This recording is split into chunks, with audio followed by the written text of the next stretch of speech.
This edition of the Ridley Report is brought to you by ShireExchange.com. I'm standing here with Larry Lepard, who's one of the key figures, in the financial side of getting Ron Paul, going in 2000. Well, you donated a lot of money. I helped Ron Paul. I helped Ron Paul when nobody knew who he was. And you're famous for that. But the thing I like about you is that you're always focused on the future and trying to make predictions. And you made some real interesting ones at the speech you made today here in New Hampshire. And the part that I was most interested in, you said that you think we're in a situation similar to 1930s Germany in the United States. Could you elaborate? Yeah, I'd be happy to. Basically, we're in a period of big changes in our system, society, country, etc. And at the heart of the whole matter is the issue of what is money and how does money maintain its value. And I think what's happened is we've run to the end of this long Keynesian experiment that started post-World War II and really got going in a big way after 1971 when we dropped the gold standard. And as a result, I think what's going to happen is there's a very decent chance that the money in the United States is going to become worthless, that we're going to have a hyperinflation. And that's a very unfortunate thing, and it's not something I'm pleased to predict, and I don't want to depress people, but I feel like better warned than not told about it. The reason I believe it to be the case is that I see an acceleration in a number of trends, most particularly the printing of money. And if anyone takes the time and Googles Weimar Germany 1923 and does the research on it or looks at Wikipedia, what they'll see is that if you print money, you debase the value of each unit, and ultimately the money becomes worthless. It first begins as inflation, which we've now got with gasoline prices over $4. I surely think gasoline will be $10 and then $20 in the not too distant future. And I think what's going to happen is the problem is going to become so severe that we're going to have to return to a gold and silver standard. And for that reason, I think holding gold and silver are the two best investments that any individual can make in today's world. Well, these things are pretty common knowledge among libertarian folk. Right. You said some things that I thought were a little bit more interesting, and one of them was that a person you're going to want to have a farm. You're going to want to be able to make your own food, that kind of thing. Could you elaborate on that a little bit? Sure, I'd be happy to. Again, I'm not trying to be apocalyptic. I think having some food stored up might be enough. I'm just suggesting that when this thing gets further along, it's really going to become a crisis, and it will get solved, like all crises do get solved, and the world will be a better place when we are on a gold and silver standard. But very similar to the way the Depression was a crisis, or World War II was a crisis, or in their time the Civil War was a crisis, or the American Revolution was a crisis.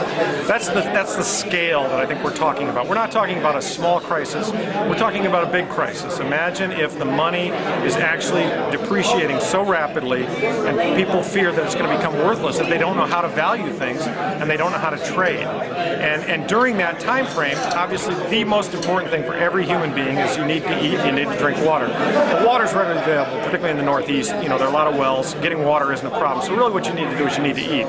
Now you can yank fish out of the sea, and that's good. And you're from Massachusetts, right? I'm from Massachusetts, and I go to Cape Cod, and I know how to yank fish out of the sea. But the other thing that's going to happen is I actually think farmers have been very underappreciated and underpaid for the last 20 years. And I think farmers are going to be some of the big winners in this particular turning, or this fourth turning or cycle that I'm talking about. And that is because I think that people are going to obviously spend whatever they need to spend to feed themselves. And so, actually having your own farm or being able to grow some of your own food, I think it's going to be a valuable thing. I've encouraged friends, and I've even thought about doing it with a partner, to become a chicken farmer. Just to, be able to get eggs and, raise chickens and have meat to eat.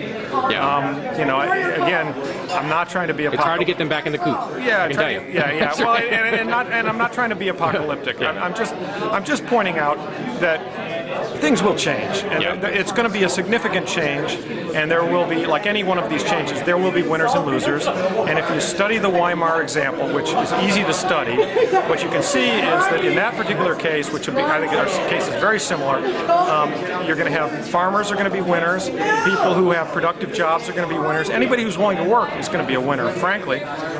People who own bonds are going to be big losers, people who own cash are going to be big losers, people who are depending upon the government are going to be big losers, because the government government's going to fail.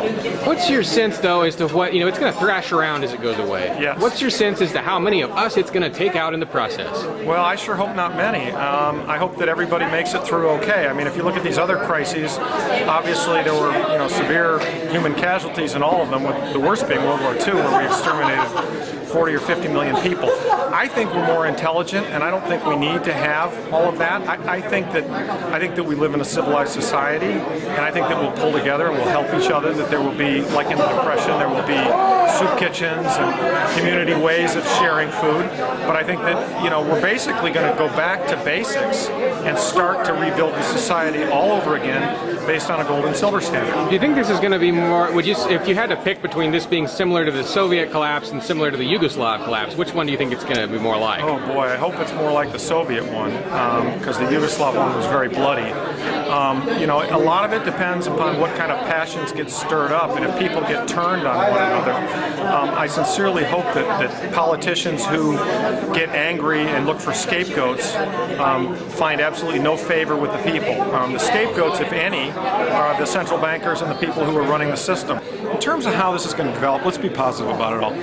Inflation's going to get worse. We know that. Gasoline's going to go to 4, and it's going to go to 5, and it's going to go to 7, and then 10. People are going to be really hurting.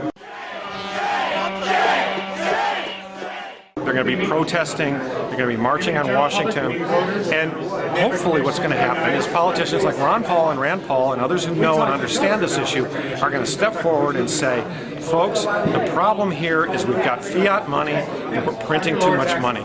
We have to solve this problem, and there's only one very well-known historical remedy that people have used to solve this problem, and that's to link the currency to silver and gold. We are hereby proposing a bill in the Congress today that we will now link the dollar and to X number of units of silver and Y number of units of gold, and in the future that will be our currency. The dollar will be back to be able to exchange it for those things, you'll be able to use those things to pay for things, you'll be able to use a dollar, but you'll also be able to use silver and gold. And that step, that one step right there, would be an enormous solution to a very serious problem. And while it might cause some discomfort when it was occurring, I think at the time the discomfort will already be so bad. I mean, people will be saying, hey, gasoline is $15 a gallon, I'm dying here.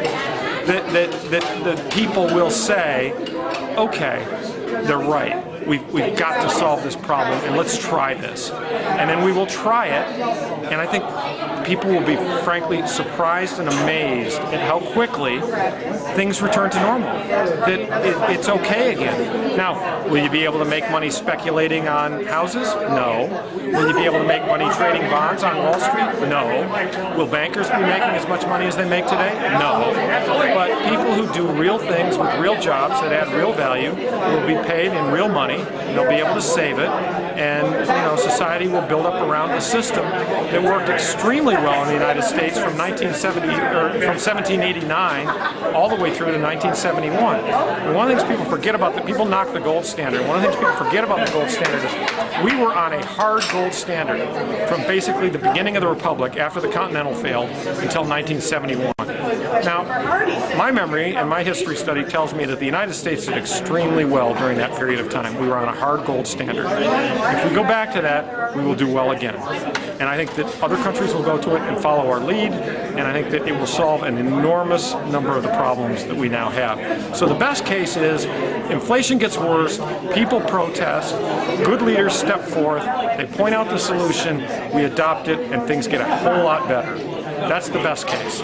The potential unfortunate case is good leaders don't step forward, people don't believe them, people demagogue the issue, people fight each other, people blame the Chinese, people blame the Arabs, people say that they're holding us up for their oil, etc., and warfare breaks out. That's a very unfortunate direction, and I sincerely hope our country won't take that. Well, we've already got 6 wars going. What's 7? Right. Well, right. Exactly. So there is bad news and good news here. The bad news is the system's unwinding. There's not really much we can do about it. It's already in motion. It's happening so quickly now that it's going even faster than I thought it would go, and there's no turning back. Some people say, well, okay, what if we make just a few reforms? Can we turn this back? No. The house is way on fire, and we can't just come in with one fire truck and put it out. The house is burning. The debts are enormous. The obligations are enormous. They can never be repaid. The only solution is to let the house burn down to the ground, clear it out, plant some new seeds, that's gold and silver, and then rebuild the house. And that's what will happen. The question is, are we going to do it quickly and painlessly, or relatively painlessly, or are we going to try everything else first, get into a war, and have a lot of bad events, and then suddenly come to the realization, you know what we should do is be on a gold and silver standard. My hope is obviously that we do the silver standard first. Okay? All right. Does that help? Oh yes, thanks Larry.